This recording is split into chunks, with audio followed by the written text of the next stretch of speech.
In today's video, I'm going to be showing you how I went from $0 to $10,000 a month as a remote high ticket sales closer. All right, so let's jump right into it. First things first, I'd love to explain to you guys what is high ticket sales, right? So high ticket sales is very simple. All you're doing is you're hopping on Zoom calls or Google Meets and you're selling high ticket products, services, coaching. Usually it's above $1,000 in price in a B2B or B2C setting, right? Whether it's a business to business or it's a business to consumer, right? Now, you may be asking who sell those services, products, or programs. And for the most part, it's usually your favorite influencers, agencies, course creators, entrepreneurs, etc. Right? All those Instagram famous people who have thousands of followers, they have a product or service that they're looking to sell to their audience. So all you do is you hop on Zoom calls, you explain the product that is going to help them save time, make more money, or just start a new business.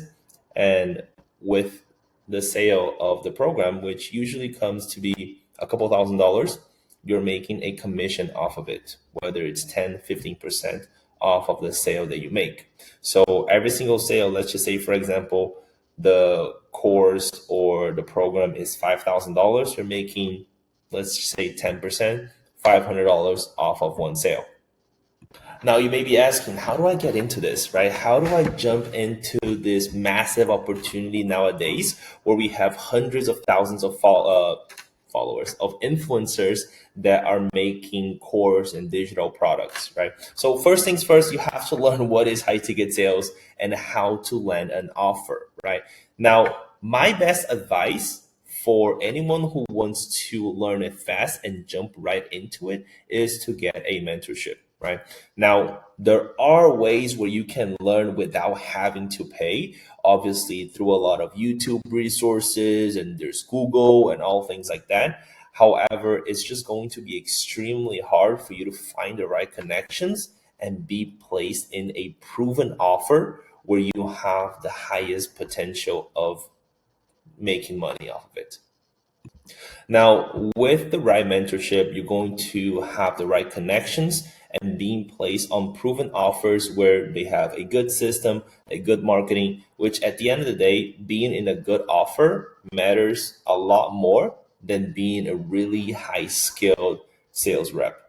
One thing that I learned and I heard from my 9 months of being in high ticket sales is a good sales rep on a bad offer is going to be extremely hard for them to be able to make $10,000 a month.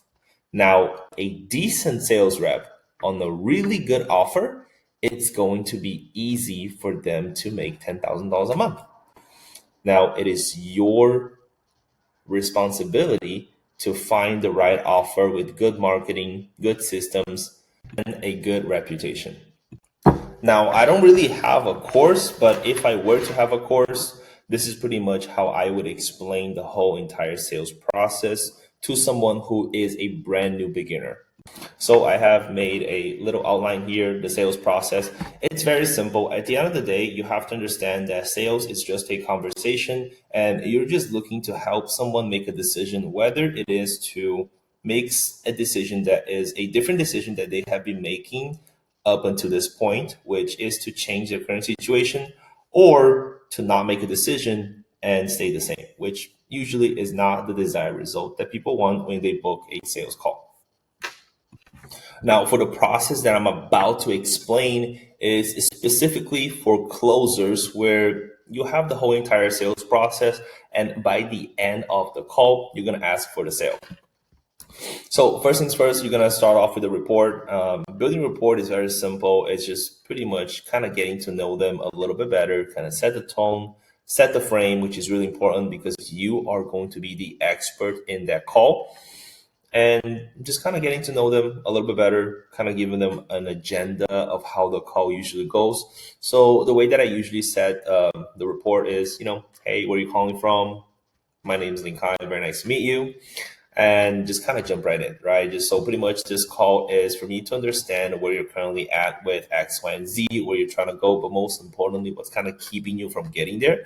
And if you feel like what we do here can actually help you bridge the gap from where you are to where you want to go, then I have an offer for you. If not, it's all good, right? Now, after the building the rapport phase, which should be nothing more than just 2 minutes, you go right into the discovery. Now, personally, I feel like discovery is one of the most important aspects of the whole sales call, because during the discovery is where you are going to figure out what their true pain points are, what is the reason as to why they booked the call in the first place, and truthfully, what their desired result is. So pretty much learn about their current situation, uncover any pain points, past challenges, and look, it's gonna have a lot of pain points, because otherwise, if people don't have pain points coming to those sales calls, they wouldn't be in the sales calls in the first place. Okay. Now explore past trials and solving the pain, right? Just pretty much like figuring out what they have tried in the past in order to overcome the current situation that they're in. So the way that I see discovery, it's pretty much like you being a doctor or a therapist trying to diagnose the problem that the patient comes into the call with. So they're here telling you that, just an example, oh, they don't have time with their family, they're sick of their 9 to 5, they're not making enough money. And usually, or maybe it's fitness, right? They're just not happy with the way they currently look. They wish they have 6 packs. They're struggling with motivation, diet, etc.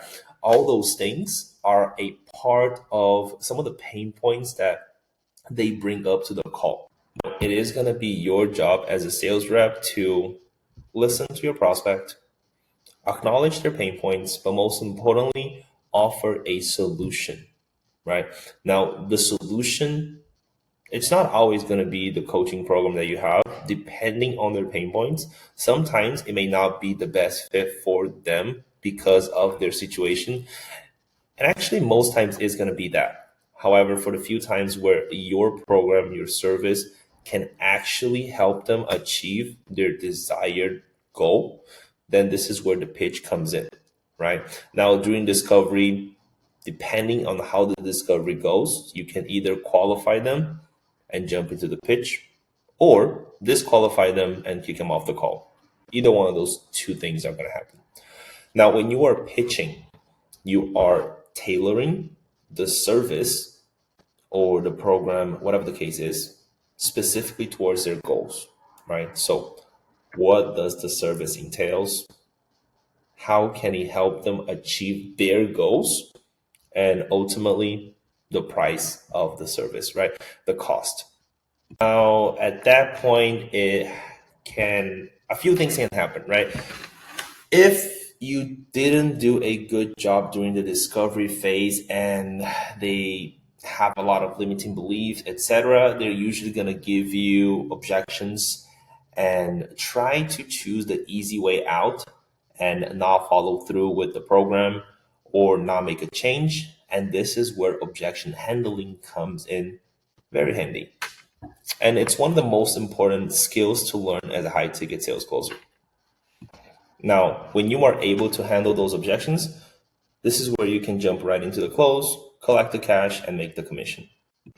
So hopefully this video was very helpful for you to be able to understand what high ticket sales is and kind of like an overview idea on how to treat a sales call. So if that was helpful and you are looking to do the exact same thing, I'm going to drop an application below to work directly with me one-on-one. So go ahead and fill out the application, book a call with me, and we can discuss and see if this is the right fit for you. So I'll